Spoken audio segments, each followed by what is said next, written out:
전 세계적으로 한국의 문화적 파급력이 치솟으면서 이제 글로벌 시장에서 한국산이라는 꼬리표 자체는 소비자의 구매 결정의 핵심적인 지표로 작용하고 있습니다.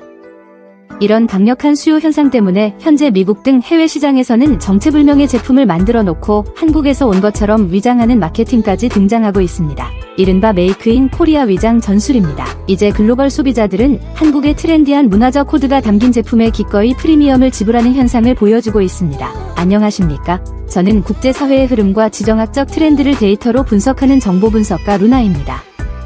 저는 오늘 여러분께 감정적인 애국심에 기대지 않고 오직 냉혹한 시장의 사실과 객관적인 데이터만을 전달해 드리겠습니다. 여러분이 오늘 제가 가져온 글로벌 현지의 소비 데이터를 인지하시게 된다면 아마 상당한 흥미를 느끼실 겁니다. 영상이 끝날 무렵에는 대한민국의 문화적 위상이 실제 산업지표로 어떻게 증명되고 있는지 명확히 이해하시게 될 것입니다. 여러분, 혹시 과거 한국에 있었던 주시 후레쉬라는 껌을 기억하십니까? 한국인들에게는 그저 친숙한 옛날 간식이지만 사실 미국 산업의 역사를 들여다보면 흥미로운 연결고리를 발견할 수 있습니다. 팩트체크를 해본 결과 한국의 롯데가 과거 미국의 스피어민트와 주시 후르츠라는 껌을 벤치마킹해서 만든 것이 맞습니다. 당시에는 글로벌 시장 간의 정식 계약이나 지적재산권이라는 개념이 지금처럼 엄격하지 않았기에 가능했던 산업 초기 단계의 모방 전략이었죠. 맛과 향기마저 매우 흡사했습니다.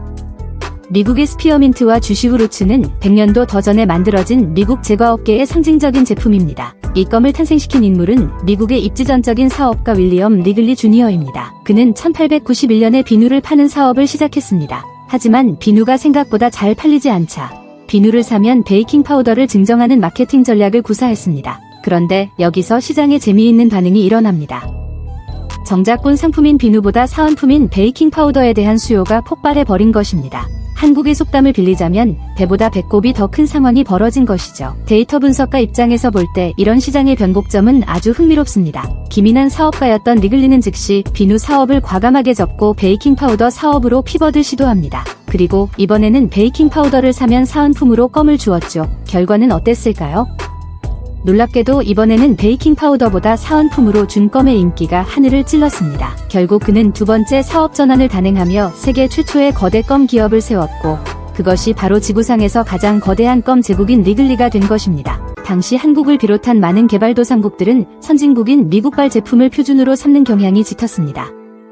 그래서 롯데의 주시 후레쉬 같은 제품이 탄생할 수 있었던 것입니다. 하지만 여러분, 제가 왜 이 100년 전의 낡은 역사 이야기를 꺼냈을까요? 지금부터가 오늘 분석의 핵심입니다. 2026년 현재 글로벌 시장을 움직이는 문화 권력의 축이 크게 이동했습니다. 과거 한국이 서구권의 제품을 벤치마킹하던 시대를 지나 이제는 글로벌 거대 자본들이 대한민국의 제품과 기획력을 노골적으로 차용하고 있습니다. 최근 전 세계적으로 메가 히트를 기록한 삼양식품의 불닭 까르보나라 컵라면을 보십시오. 저 역시 이 제품의 빅데이터를 분석하면서 직접 시식을 해보았고 부끄럽지만 체중이 5kg이나 늘어날 정도로 그 맛의 중독성을 체감했습니다.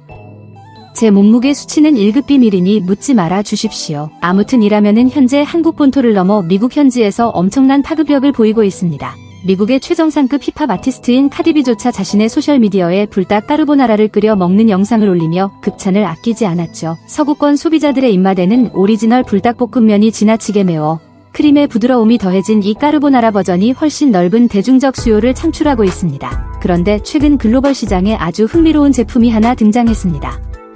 포장지에는 버젓이 한국어가 적혀 있는데 그 위에는 일본어가 인쇄된 컵라면입니다. 네, 맞습니다. 일본 식품업계에서 한국의 불닭볶음면 패키지와 콘셉트를 모방하여 출시한 제품입니다. 이들은 삼양식품과 어떠한 전략적 제휴도 맺지 않았습니다.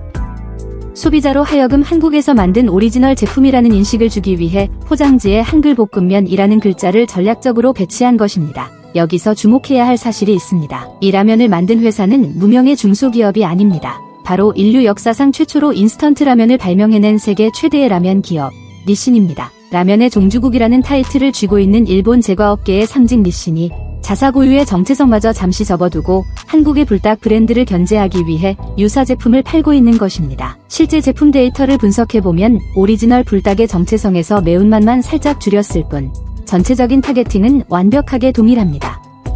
글로벌 라면 시장을 호령하던 최고 기업조차 한국발 트렌드에 편승해야만 시장 방어가 가능하다는 사실을 데이터로 입증한 셈입니다. 상황은 여기서 끝이 아닙니다. 지금 미국 스낵 시장에서는 한국식 허니버터 맛 시즈닝이 엄청난 반향을 일으키고 있습니다. 유명 인플루언서들의 자발적인 바이럴 마케팅이 더해지면서 수요가 급증했죠. 여러분, 미국이 어떤 나라입니까? 그들은 감자칩 종주국입니다. 미국인들에게 감자칩은 단순한 간식이 아니라 하나의 라이프 스타일입니다. 미국 스낵 소비 관련 빅데이터를 분석해보면 미국인 4명 중 1명 이상이 매일 감자칩을 소비한다고 할 정도로 그 수요가 압도적입니다.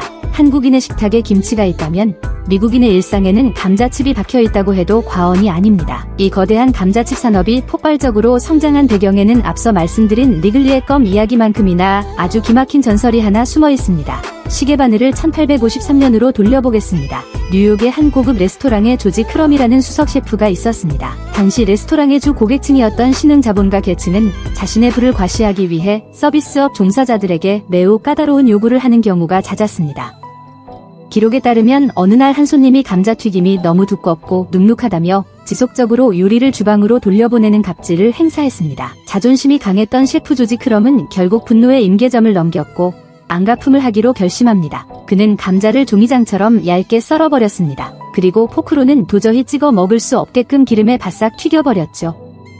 손으로나 주워 먹어보라는 조롱의 의미로 소금까지 쏟아부었습니다. 그런데 여기서 반전이 일어납니다. 화를 낼 줄 알았던 그 손님이 이 바싹 타고 소금투성이인 얇은 감자 조각을 한 입 먹더니 완벽하다며 극찬을 쏟아낸 것입니다. 주변에 있던 다른 테이블의 손님들까지 그것을 달라고 아우성을 쳤습니다. 물론 역사학계에서는 1822년 영국 요리책에 이미 유사한 레시피가 있었다고 봅니다만 조지 크럼의 이 일화는 감자칩이 어떻게 미국 대중들의 입맛을 사로잡게 되었는지를 보여주는 가장 상징적인 미식 전설로 통용됩니다. 싸고 배부르고 자극적으로 맛있는 이 감자칩에 고된 노동을 하던 미국인들이 열광한 것은 사회구조적으로 필연적인 결과였습니다. 그런데 여러분, 150년이 넘는 세월 동안 감자칩 시장에 캐틀콘이나 허니 바비큐 같은 시도가 없었던 것은 아니지만 이 굳건한 미국 스낵 시장의 신선한 지각 변동을 일으킨 것은 바로 한국 특유의 정교한 허니버터 맛입니다. 단순히 달콤함을 넘어선 한국식으로 완벽하게 밸런스가 잡힌 고급스러운 단짠 조합은 기존 미국인들의 미식 패러다임에 완전히 새로운 카테고리를 창출해냈습니다. 그 복합적인 맛이 그들의 혀끝에 닿는 순간 곧바로 거대한 수요의 반전이 일어났죠. 여기서 우리는 분석가의 시선으로 대한민국의 사회문화적 특성을 짚어보아야 합니다. 한국인들은 주어진 식재료의 잠재력을 극한까지 끌어올려 창의적인 맛을 구현해내는 뛰어난 응용력을 가지고 있습니다. 예를 하나 들어보죠. 현재 이탈리아를 비롯한 유럽 해역에서는 생태계 교란종인 푸른 꽃게가 골칫거리입니다.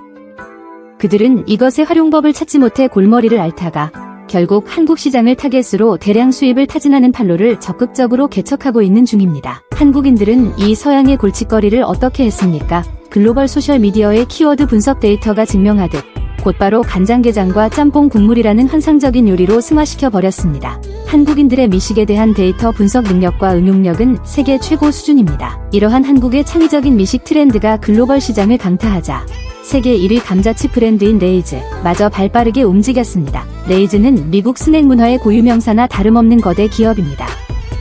그런데 이 레이즈가 한국의 허니버터 맛 트렌드를 수용한 제품을 출시했습니다. 더 흥미로운 것은 수십억 인구를 자랑하는 아시아 메가마켓 등 거대한 글로벌 시장에 풀린 특별 라인업의 포장지 디자인입니다. 과거 같았으면 영어로 코리안 스타일 스위트 앤 솔티라고 작게 적어놓는데 그쳤을 것입니다.